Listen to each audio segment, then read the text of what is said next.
Welcome, dear viewers, to our channel, where we dare to explore the shadowy corners of our world. Tonight, we embark on a journey into the heart of the strange and unsettling.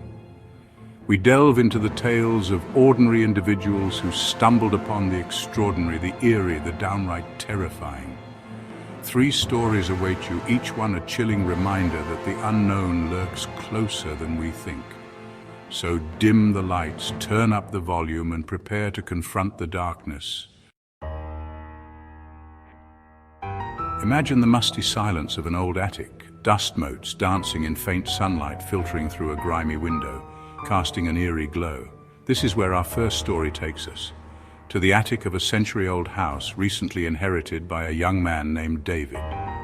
David, eager to explore his newfound inheritance, ventured into the attic, his footsteps echoing on the creaking floorboards, each step amplifying the silence. Amidst the decaying furniture and stacks of forgotten photographs, David's eyes were drawn to a large, ornately carved wooden chest tucked away in the farthest corner. With a mix of anticipation and trepidation, David knelt before the chest. He fumbled with the rusted latch, his fingers trembling slightly. A sense of unease creeping up his spine, making the hairs on the back of his neck stand up.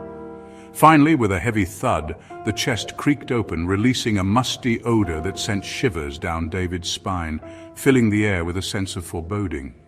The chest was filled with an eclectic assortment of items, each more bizarre and unsettling than the last, as if they held secrets of their own. There were yellowed photographs of people with hauntingly vacant eyes, their faces contorted in expressions of terror or despair, frozen in time. A chill ran down David's spine as he realized the people in the photographs seemed to be staring directly at him, their eyes following his every move. As he delved deeper into the chest, his fingers brushed against something cold and smooth, sending a jolt through his body.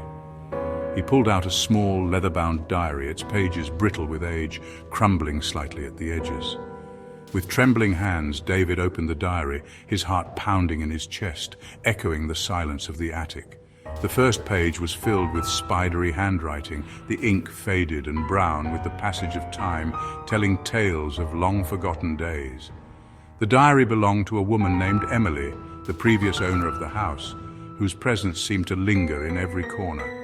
Her words painted a terrifying picture of her life within these walls, a life plagued by strange noises, flickering shadows, and an overwhelming sense of dread that never left her. Night after night, Emily wrote of her growing terror, of the unseen entity that she believed haunted the house, tormenting her, driving her to the brink of madness.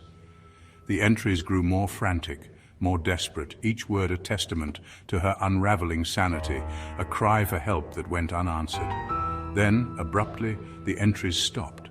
The final page of the diary was blank, except for a single chilling sentence scrawled across it in a shaky hand. "It knows I'm telling my story." David fled the attic, the image of Emily's final words seared into his mind, his heart racing with fear. But as he closed the attic door behind him, he couldn't shake the feeling that he hadn't seen the last of Emily or the darkness that clung to the house. A darkness that seemed to watch his every move. Our next tale takes us deep into the heart of the wilderness, to a place where ancient trees stand sentinel, their branches whispering secrets of the past. Here, a group of friends on a weekend camping trip stumbled upon something they could never have imagined, something that would change their lives forever. The friends, eager to escape their everyday lives, had ventured off the beaten path, seeking adventure and a break from their routines. As the sun began its descent, casting long shadows through the trees, they realized they had strayed farther than intended. Lost and disoriented, they decided to set up camp for the night, hoping to find their way back in the morning. As they gathered firewood, one of the friends, Sarah, noticed something unusual in the distance, a shadowy figure that seemed out of place. Through the dense undergrowth, she could make out the outline of a structure, barely visible in the fading light. Curiosity piqued, Sarah called out to her friends, and they cautiously made their way towards the structure, their hearts pounding with a mix of fear and excitement. The structure revealed itself to be a small, dilapidated cabin, its wooden walls blackened with age and decay, standing as a silent witness to forgotten times. An almost palpable sense of unease settled over the group as they approached the cabin, the air growing colder with each step. Ignoring the prickling sensation at the back of their necks, the friends cautiously circled the cabin, their flashlights casting eerie shadows on the weathered wood. The door, hanging precariously from its hinges, creaked ominously in the gentle breeze, as if warning them to stay away. One of the friends, emboldened by curiosity, stepped forward and pushed the door open, the sound echoing through the silent forest. The interior of the cabin was shrouded in darkness, the only light filtering in through the cracks in the boarded-up windows, casting an eerie glow. The air was thick with the smell of decay, a musty odor that spoke of years of neglect. As their eyes adjusted to the gloom, the friends began to make out the remnants of the cabin's past, old furniture and personal items scattered about. But it was the walls that truly captivated their attention, adorned with a bizarre and unsettling collection of objects and symbols, each more mysterious than the last. Strange, archaic symbols etched into the wood seemed to writhe and pulsate in the flickering light, as if alive with some ancient energy. Animal bones, bleached white by the sun, were arranged in intricate patterns beneath each window, adding to the eerie atmosphere. A chill ran down their spines, a primal fear gripping their hearts as they realized they were not alone. Suddenly, the cabin was plunged into an unnatural silence, the glow fading from the symbols as quickly as it had appeared, leaving them in complete darkness. The friends fled, their backpacks and belongings forgotten in their haste to escape the nightmare that had unfolded before their eyes, their only thought to get as far away as possible. Even then, as they huddled around the flickering light of their campfire, the memory of the abandoned cabin in the woods lingered in their minds, a haunting reminder of the unknown lurking in the wilderness. Our final tale of the night takes us from the untamed wilderness to the heart of the city, to a stately old brownstone. The brownstone had been purchased by a young couple, eager to put down roots and start a family. They were drawn to the building's charm, its intricate moldings and stained glass windows, whispering tales of a rich history. But little did they know that they were not alone within its walls. The couple, eager to make the house their own, embarked on a series of renovations.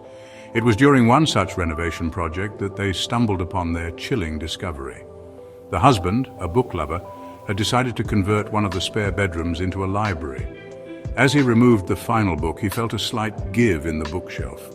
Intrigued, he pushed against the bookshelf, his curiosity outweighing any sense of caution. To his astonishment, the bookshelf swung inwards, revealing a narrow opening behind it. A musty odor wafted out from the darkness, sending a shiver down his spine. He called out to his wife, his voice trembling with a mixture of excitement and apprehension. Together, armed with a flashlight, they peered into the darkness beyond the bookshelf. The opening led to a small rectangular room, its walls lined with floor-to-ceiling bookshelves. The air was stale and heavy, as if it had remained undisturbed for decades. As their flashlight beam danced across the room, they noticed something peculiar. The bookshelves were filled with hundreds, perhaps thousands of photographs, their edges curled and yellowed with age. Cautiously, they stepped into the room, their footsteps echoing softly in the silence. They reached for one of the photographs, their fingers brushing against the smooth surface of the print. The image that greeted them made their blood run cold. It was a photograph of a young woman, her eyes wide with terror, her mouth contorted in a silent scream. Each image depicted a different woman, each one bound and gagged, their eyes reflecting the same terror. They quickly gathered the journal and a handful of photographs, their minds racing, their bodies trembling with a mixture of fear and adrenaline. They fled the room, slamming the bookshelf shut behind them, sealing away the darkness once more. The couple, now deeply unsettled, knew they had uncovered something sinister. They decided to contact the authorities, hoping to shed light on the dark history of their home.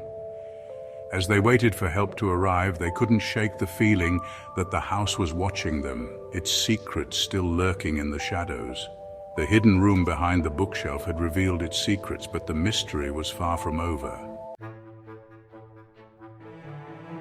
And so, dear viewers, we come to the end of our journey into the heart of the strange and unsettling. 3 tales of ordinary people confronted with the extraordinary, the eerie, the downright terrifying. If you found yourselves on the edge of your seats, captivated by these glimpses into the abyss, be sure to give this video a thumbs up, subscribe to our channel for more spine-chilling content, and hit that notification bell so you never miss an upload. And should you ever stumble upon a strange discovery of your own, be it a forgotten box in the attic, an abandoned cabin in the woods, or a hidden room behind a bookshelf, remember the stories you've heard tonight. Curiosity can be a dangerous thing, but sometimes the truth is far more terrifying than anything we could ever imagine. Until next time, sleep tight, if you dare.